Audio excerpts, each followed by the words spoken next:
Flyweight in neck. Connections on in neck to the red corner. Iron Fan Boxer Israel. Ethiopia. Fan Boxer Blue corner C. Latania.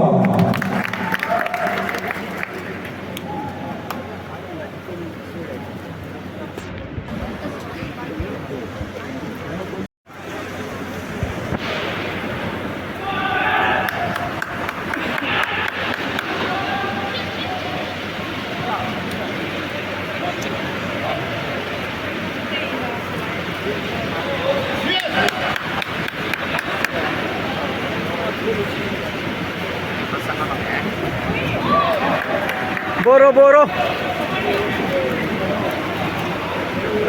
Reta giấy vắc lẩu đón tất. Ê khải ê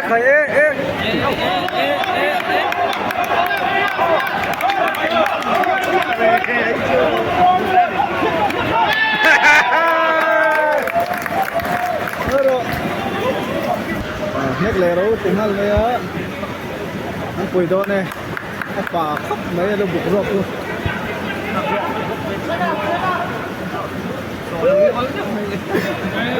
Ê khải anh quỳ đó này mình lịa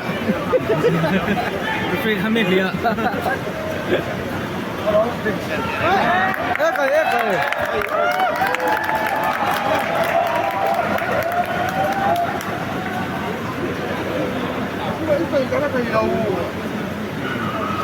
เขาคุยสวยเบรกกันอีก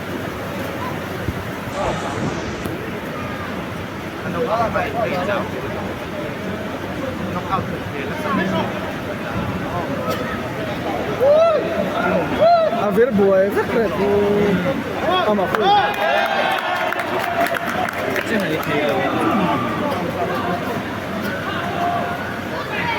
alo nati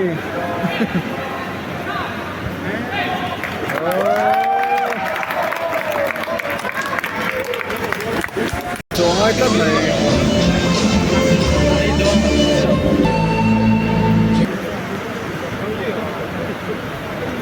nó xuống đây đâu đây tổ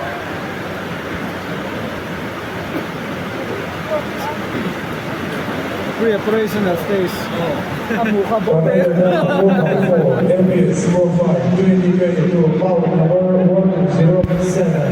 Flyweight neck connect round khatan hit in the second sona bara technical top out in blue corner C Latania.